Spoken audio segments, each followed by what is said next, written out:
Okay, regardless of what Harry was up to, telling the world that he had descended into total chaos, Harry's confessions and his explanation of what was going on that was so hard for him was interestingly paralleled by Meghan's words. She came out and said around the same time that I give a lot of thought and I try to be sensitive and as thoughtful as possible to how it'll make someone else feel when I do or say certain things. I'm very, very conscious of my words, my actions, and how they affect others. And so while Harry's talking about how he's, ready to go and be and do all these things and talking about how life has changed and it's become so wonderful, Meghan is over here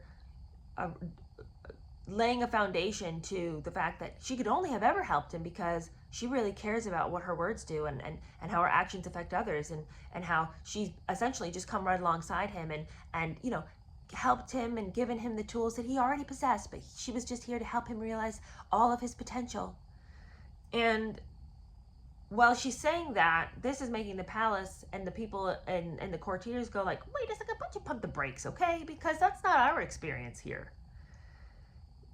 Meghan had told the BBC interview, in her engagement interview, that she was marrying Harry and joining the royal family on her own terms. So she can go out and say all these things about, I really care about how my words and actions affect others. But in reality, she doesn't care at all because she's just steamrolled her way in and she's told them how it's going to be. And in the staff's private discussions with Meghan, she spoke about launching a campaign to empower women, and she voiced her frustration about the royal family's ingrained tradition to avoid controversy, and she made it very clear that she actually wasn't all that sensitive to what other people wanted around her. She can say all her pretty words all she wants. That's just words. Your actions are going to define your intentions, okay? So you can say all the things, but after a while, the veil is lifted. We can see what's going on. Meghan's opinions raised sensitive questions for Samantha Cohen. Could a 36-year-old who deemed herself to be professionally successful adopt the British propensity for understatement? I think not, because I think that Meghan hinged all of her success, minor or major, and in her mind it was all major. I think that hinged on what she felt like was her greatest asset, which was her personality. I think it hinged on her ability to tell everyone around her how it was going to be and how they were going to cater to what she wanted. For her to sit back and to be quiet and not to say things and not to command the room by letting everybody know that I am the greatest voice of authority here. I have a moral understanding that you could never know. I have the answers. I have the wisdom. I have the insight that you could never have. Why don't you sit down? I'll take over. She loved that about herself. She loved that she was authoritative, and that was her greatest asset. That's how she had gotten everywhere she'd gotten, by bulldozing people, steamrolling people, letting people know their place. That was her big thing. I will let you know your place. She's not about to let somebody tell her what her place is.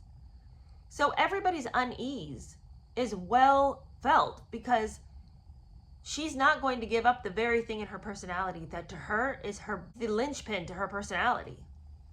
It's a linchpin to her success. It's the crowning jewel. Cohen wondered if Meghan could ditch the Hollywood hyperbole in favor of the palace low-key, repetitive, no comment. And how could an ambitious, career-minded, outspoken Californian actress understand the royal family's immutable hierarchy and rigid protocols? One staff member silently questioned whether the Californian really wanted to exchange the sunshine and ocean breeze for rainy Britain, and whether Harry would be tempted to exchange moors for Beverly Hills.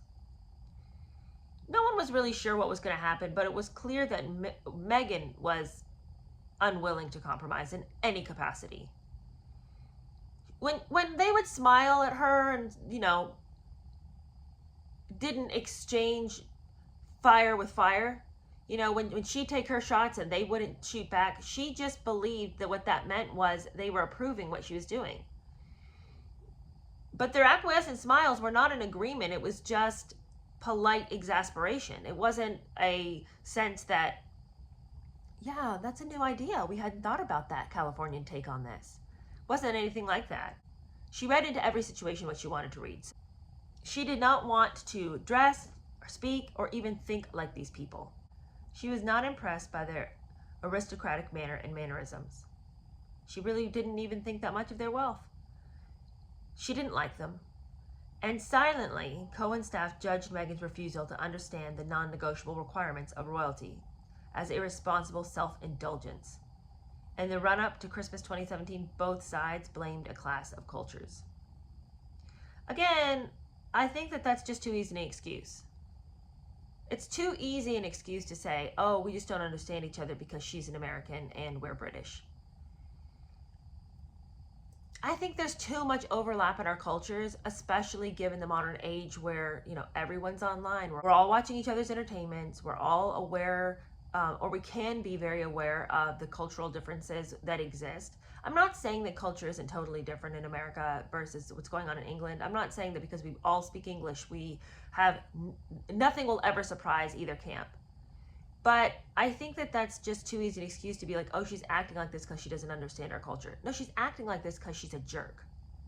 She could understand if she wanted to. If she'd wanted to come in and become part of the family, she would have worked to do that. So don't even say it's because she's an American. That's obnoxious. It's obnoxious as an American to hear it when people say that, because I think that's not fair. That's not fair. All Americans would not go in there and just be like, I don't care. That's such a stereotype of the American. Unfortunately, Meghan didn't do us any favors in that department. But to chalk it all up to, oh, it's just a clash of cultures, no, it's not. It's not. And she should have been called out. And, yes, they were trying to... I think this is the thing. If they were so sure that they were dealing with a different animal, their approach had to be different. The quiet smiles might have worked with somebody else, but if you're so sure that you're working with somebody who does not understand your ways, then you're going to have to adopt what you would assume as a form of communication she would understand. So then you're going to now have to stop doing your polite, exasperated smiles and come at her like she's coming at you. Otherwise, you can't necessarily say, well, she was crazy. Why didn't she understand that we didn't like what she was doing? Why didn't we understand we wanted her to do things differently? If she's communicating in a certain style and refusing to understand where you're coming from and refusing to see the subtle differences in culture, then you have to start speaking her language. Okay, clash of culture, certainly. One of the things that has been mentioned multiple times about Meghan is the fact that she liked to start her day early and she liked to send out emails early. I feel like more has been made about this than I can necessarily pin to the event. So, for example, people have said that Meghan was a task mistress and that she was constantly, had a whip at people's back and sending emails out at ungodly hours. And the difficulty there was people didn't exactly know why she was sending out emails that early, like the day hasn't started. So what's going on here? But I think in that instance, it's like, okay, well, make it what you want to make. Tom Bauer reports it in this way. He says, Meghan was used to starting the day early. She was a doer. She wanted action. Emails to her staff arrived before breakfast, some as early as 5 a.m. The sin was not the emails, but her irritation about the staff's response. Meghan never explained whether she expected the staff to reply instantly to her 5 a.m. messages, or whether she was merely getting on with her day. They preferred a more genteel pace, her friends would say about her staff, and disliked the American work ethic. Well, okay. Okay, us in America, we do like to get up early, okay? If we're doers at all, you got to start the day early. I start the day out early too.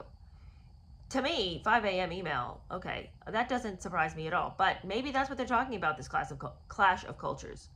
But the reason that I don't love this story as far as feeling like a lot of victory about throwing Meghan under the bus on this one is that they say right here that the staff felt like she was irritated about the response.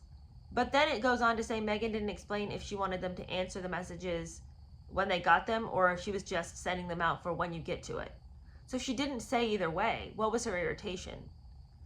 I'm not saying that she wasn't irritated. And maybe that was the problem, was that she would seem, she would say comments and things about, I sent you that email, I guess you didn't see it. And people would think, oh, but I responded to it at 7 or 8 when the workday started.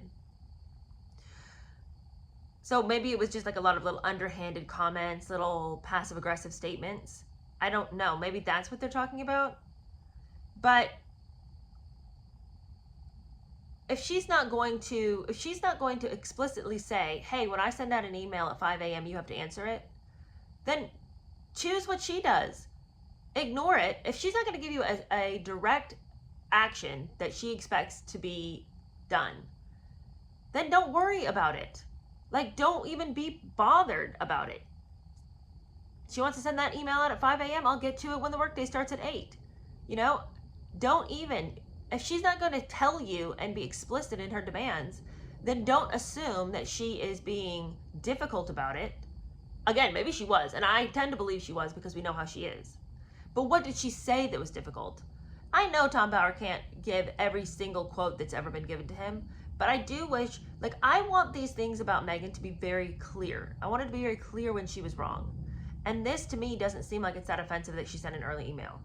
And again, if she didn't say one way or the other, it seems to me like the staff was at a point where they were just sick of her. So this was a good example to be like, yeah, isn't that annoying how she does that? But you don't need to bear that burden. If she doesn't tell you to answer it, then just don't. Go on your merry way. Well, and I think that there's like, you know, her American work ethic. I feel like that is her friends trying to paint her in a more positive light, because that doesn't sound bad. Your American work ethic sounds like you just want to go and be and do all the things you can go and be and do. But, and then, you know, like painting these British people as though they're some kind of lazy because they're not answering 5 a.m. messages. You know, they preferred a more genteel pace. This whole story, I think, is just, maybe it's just because I've heard it so much, but I don't get it. I don't get what the big deal is on either side.